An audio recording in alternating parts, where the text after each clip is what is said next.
Yeousch!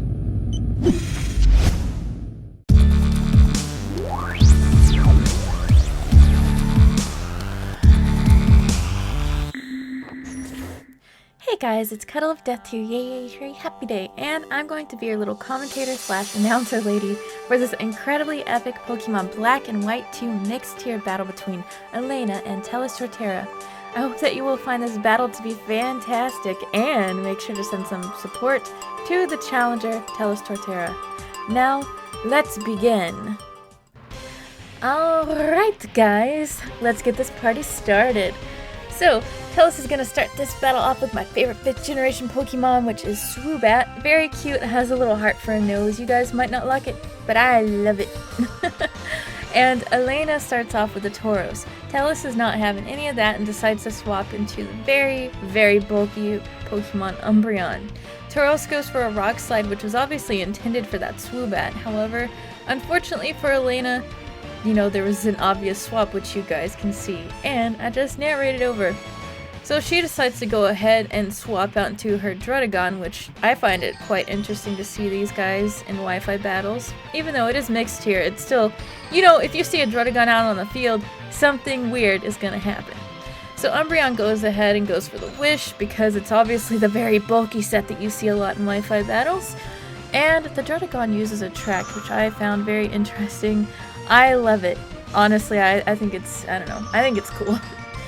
Umbreon, unfortunately, fortunately for Tellis, gets to go ahead and use the Curse for that nice little attack and defense boost. However, it has a speed drop, but with the defense boost, Umbreon does not need that speed anyways. Druddigon gets to go for Hone Claws and start buffing up its attack, which is good, and obviously it's going to raise the accuracy as well, but it's not really going to need that because I believe the set that Elena was running on the Druddigon has 100% accuracy on all moves. Maybe not. I think so. So Druddigon gets to go for another Hone Claws. It's been very rare for this Umbreon to get any extra buffs up right now. And obviously he's having a bit of a problem with the infatuation caused by Attract. However, it does get to use the move Curse again, therefore raising its attack and defense another stage, dropping its speed once again. So, you already know it's going to be able to still take some hits. However, Druddigon is at +2 attack already, and does a decent amount of damage at +2, while the fact is that Umbreon's defense is already up. This could still be a really, really nice set, because just simply for the fact that Druddigon can keep it at bay with Attract, and then it has to try to get its Wish off, and then you have a nice little payback there. But Earthquake actually did a fair amount of damage. Payback is also a really smart move on that. However, Druddigon does have rough skin and a rocky helmet, which is a very, very nice combination there if I do say so myself. So Umbreon appears to be in a lot of trouble at this point in time. Druddigon goes for an Earthquake, and Tellis decided to go ahead and stay in with Umbreon. Now Umbreon is almost dead here, so it's going to just go ahead and go for the return, which I also thought was rather interesting considering it's not stab or anything like Payback. But I don't actually even know if Payback works with stab, since it's, I don't know, I think it does, but it's been a very long time since I've narrated a battle. So Umbreon is down, and out comes the adorable little Swoobat, goes for a nice sidekick, and almost takes Druddigon out. Druddigon goes for that nice buffed up Dragon Claw for the stab, and it does a decent amount of damage and almost takes Swoobat out, which is quite surprising that Swoobat is actually able to not die from a buffed up Dragon Claw. So that is pretty much it for Druddigon, and so Elena decides to go into Mantine. Of course, this Swoobat seems to be quite fast, goes for the Roost to restore some HP, little cheating Swoobat thing, I'm just kidding, but it's cute, so that's all that matters. However, Mantine goes for the Ice Beam, which is obviously going to be super effective because Swoobat is part flying. So Tellis decides to swap Swoobat into Feraligatr, which is an incredible Pokemon. And I know I keep complimenting all the Pokemon I'm seeing, but honestly, Totodile is my favorite starter, so obviously it evolves into Feraligatr. Now this Feraligatr is obviously able to take some hits from this Mantine, but Mantine does also have Attract, just like Druddigon, which I find to be very cool. I don't know, I don't see the whole attract thing very often in Wi-Fi battles, so it was nice to see this. However, that Feraligatr starts going for some dragon dances, and we all know that speed and attack boost can definitely still cause a team sweep, similar to if Umbreon were to get rather lucky and get lots of curses off, even though attract was hindering it quite a bit. Mantine goes for an air slash, and you know, it actually does a decent amount of damage considering it's not a crit. Looks like Feraligatr is not very bulky. Like, obviously it's not a very bulky Pokemon in general, but I was not expecting Mantine to do that much on air slash. Now, Feraligatr goes for a crunch. It's not a crit and does so much damage to Mantine. Mantine goes for an air slash. If it would have been a critical, it might have taken it out, but nope. So that means that Elena is more than likely going to lose her Mantine on the next turn. We'll see. Nope. Attract. Love saved that. The love between Feraligatr and Mantine saved Mantine, but got Feraligatr killed. Take notes if you are in love. There you go. Bam. So this is actually a really fun team to just watch so far. Both of the teams are actually really fun and cool and stuff like that.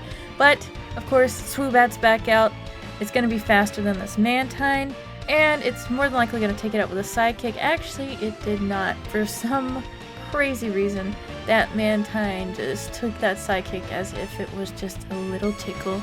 Swoobat has fainted, which is very sad since I love it so much. I actually have 2 plushies of it. But that leaves Tellis to send out his Espeon. Espeon is another one of those that can just set up. Tellis seems to have a team of Pokemon that can just set up, you know, the Umbreon, Espeon, Feraligatr, and I know that this is a common, like, occurrence on Wi-Fi battles to have certain Pokemon that can set up, so it's just rather interesting to see so many that can set up, rather than just, like, a few here and there. This Espeon's going to keep going for a Calm Mind, build up some nice special attack and special defense. Mantine's going to try to get some damage out on it, but it doesn't look like Elena's going to be swapping out anytime soon. The only thing she can hope for is a freeze, which she did not get there. Even though if she did get the freeze, the synchronize would have caused Mantine to be frozen as well. Now Espeon has bulked itself up with 2 Calm Minds now, allowing it to take some damage and heal up damage with Morning Sun. So unless Elena gets a freeze right here, which she doesn't, it's more than likely that her Mantine is toast with a Shadow Ball. To the face. Because it's a buffed up Shadow Ball too. That is one of the worst ways to die. So there goes Mantine. This Espeon can now be a pretty decent threat to Elena. So Elena decides to swap into a Duskull, which I actually think is a very interesting choice that she even had one.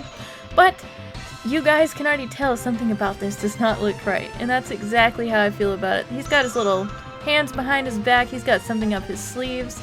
He goes for a Shadow Ball. Barely does any damage to Espeon because obviously Calm Mind has buffed it up like crazy. Espeon goes for a Shadow Ball. And of course, it's very buffed up. Duskull is unevolved and faints due to being unevolved, unloved, and just is not able to take any hits, especially from a buffed up Espeon. However, she does go ahead and swap into her Tauros, and Tellis decides to swap out the buffed up Espeon for a Venusaur. Maybe predicting the fact that this Tauros was going to have a Retaliate, which of course is going to be Stab. So that was a very smart thing to do, having that Duskull on your team, Elena. I love that play. I love the whole attract sets. And now that Espeon that has spent so much time buffing itself up is no longer buffed up since it got swapped out. Tauros takes it out like it is nothing. That leaves Charizard. I think that this is Tellis' last Pokemon, which is also a very interesting choice. Still don't see a lot of Charizards, even though it used to be so cool. Tauros goes for the Rock Slide, takes out that Charizard, buries it under the rocks, and I do believe that that is it. So thank you guys so much for watching. I love you guys so much. Thank you so much, Elena, for having me. Make sure to check out Tellis' channel, which I'm sure will be in the description. I also believe that the music in this video has been provided by GlitchxCity, whose link should be in the description as well. And do not forget to check out snowpointtemple.com. where you can chat with other Pokemon fans, get movesets for your teams, as well as there are some guides and tutorials for other stuff when they're just all of your Snow Point Temple needs. Go check it out. Thank you guys for watching. Have a happy new year, and I hope that you enjoyed. Bye!